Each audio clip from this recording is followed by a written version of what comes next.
I'd want from Parker or the Hoffmans, but I know exactly what they would want, and that's basically, as we christened it, my mom's ATM. For the amount you have to spend to get the gold out of the ground, it pulls so much out. It's so cost effective. Gold runs in the Beets family, but no one saw this coming. For years, Mike Beets worked behind the scenes of his legendary father, Tony Beets, the Klondike King with a $15 million fortune. Unlike his outspoken siblings, Kevin and Monica, Mike stayed in the shadows, operating heavy machinery and keeping the family's gold empire running. Yet, despite his relentless work, his net worth was a mere $200,000, just a fraction of his father's wealth. Mike has been in the mining game since he was 13, mastering heavy equipment and tackling the toughest jobs on site. Whether it's a 40-ton crane, an Oshkosh truck, or a multi-million-dollar wash plant, if something massive needs moving, Mike is the guy behind the controls. He plays a crucial role in the Beets operation, yet he's still earning a miner's wage rather than an owner's fortune. Unlike Kevin and Monica, who have taken leadership roles, Mike remains in his father's shadow.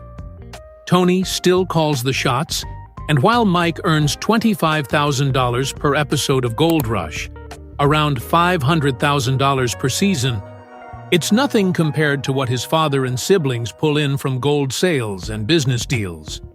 He may be one of the most skilled machine operators in the Yukon, but he's not a decision maker, and that makes all the difference in his earnings. However, there's more to Mike than mining. When he's not hauling gold-rich dirt, he's suiting up in 60-pound armor for full-contact medieval combat. Unlike the rest of his family, who are solely focused on mining, Mike has a passion for nightly battles, adding a fascinating contrast to his life. Despite his skills and dedication, Mike and Tony have clashed more than once. One heated moment came when a trommel shut down unexpectedly. When Mike hesitated to fix it, citing previous instructions, Tony's frustration was clear. Mining isn't about excuses, it's about action. That's been the theme of Mike's career. He's hardworking, respected, and essential to the operation, but without ownership, he remains just another worker. The question remains, will Mike ever step out of his father's shadow? Mining is unpredictable. Fortunes rise and fall with each season. While Tony has built an empire through smart decisions, Mike is still grinding in the trenches. But if there's one thing certain about the Beets family, it's that hard work runs in their blood. And Mike may yet have a surprise that changes everything. In the Beets mining operation, Mike is often the one taking the biggest risks. When equipment fails, he's the one stepping in to fix, move, or recover it. But one transport job nearly turned into a financial disaster, threatening an entire season's worth of gold mining. Mike was tasked with hauling a $300,000 wash plant, nicknamed the Kiwi Wash Plant, 20 miles to Dominion Creek. It was supposed to be a routine 4-hour job, but in gold mining, nothing is ever simple. The equipment was loaded onto a massive lowboy trailer, secured with heavy-duty chains, and the convoy set off. For the first few miles, everything ran smoothly. Then, disaster struck. One of the securing chains snapped, and the weight shift was immediate. In seconds, the massive wash plant tilted and crashed off the trailer, slamming into the rocky ground. The deafening sound of metal scraping against stone signaled a full-blown crisis. A broken wash plant meant no gold, no profits, and potentially a ruined season. Tony Beets wasted no time assembling a recovery crew. 2 massive front-end loaders were brought in to lift the fallen structure. But the operation was risky. One wrong move could cause further damage or even make the plant unsalvageable. Mike took charge, climbing into one of the loaders to lead the recovery. The first attempt strained the chains to their limits as the wash plant resisted, partially buried in dirt. Slowly, inch by inch, it began to move. Every adjustment was critical. Too much force in the wrong direction could cause irreversible damage. After a tense, nerve-wracking effort, the plant finally landed back on its base with a heavy thud. The crew rushed to assess the damage. The wash plant had visible dents and bent support beams, but crucially, the sluices, screens, and shaker deck were intact. Against all odds, it had survived. Learning from the mistake, the crew reinforced the chains and restarted the journey, this time moving with extreme caution. What should have taken 4 hours turned into an 8-hour ordeal, but in the end, the Kiwi wash plant made it to Dominion Creek in working condition. For Mike, this was a wake-up call. Even with years of experience, no job is ever routine. A single broken chain had nearly cost them hundreds of thousands of dollars, proving once again that in gold mining, every second and every decision matters. Old mining isn't just about digging dirt.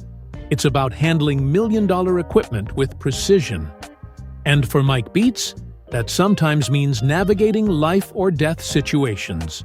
One of his most harrowing moments came when he found himself fighting to keep a 15-ton semi-truck from sliding off a treacherous mountain road.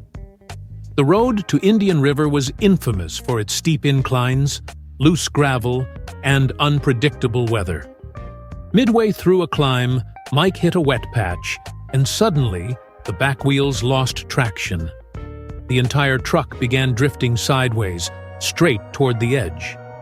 For a few terrifying seconds, it looked like the whole rig might go over. But Mike kept his cool, braced the truck, and radioed for help. Levon Beets rushed in with another vehicle, securing a heavy-duty chain to stabilize the semi. With a coordinated pull, they regained control and made it to the top, narrowly avoiding disaster. This season alone, Mike had faced a near-catastrophic wash plant crash, a life-threatening slide on Hunker Summit, and still managed to keep the operation running. The pressure would break most people, but for Mike, it was just another day in the Yukon. Yet, while his mining career is in the spotlight, his personal life remains a mystery. Unlike his father, Tony, who is known for his loud, no-nonsense leadership, Mike keeps a low profile. He stays off social media, rarely shares personal details, and keeps fans guessing about what happens when the cameras stop rolling.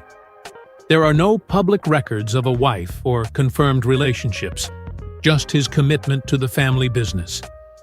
While Kevin Beets has stepped away to start his own mining operation, Mike remains loyal, managing Paradise Hill and proving himself as the backbone of the crew.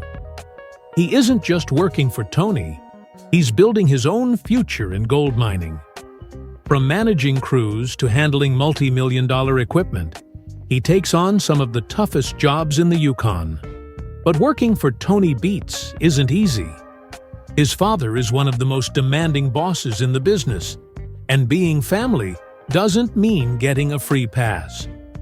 When a trommel shut down unexpectedly, Tony expected Mike to fix it immediately.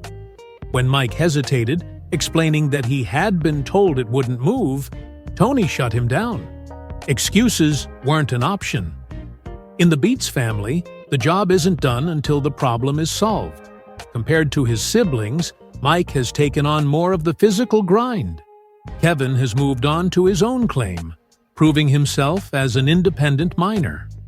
Monica manages gold cleanup, ensuring every ounce is accounted for. But Mike?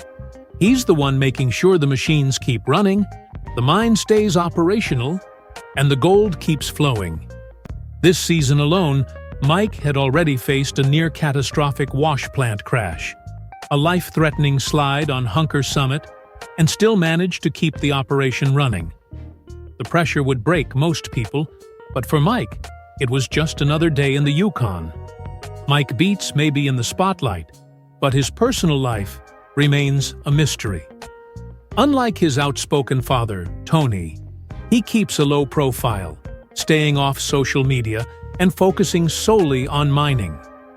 While Kevin runs his own claim and Monica handles gold cleanup, Mike remains the backbone of Paradise Hill, leading crews, operating million-dollar equipment, and keeping the mine running. And that just might make him the most important Beets of them all.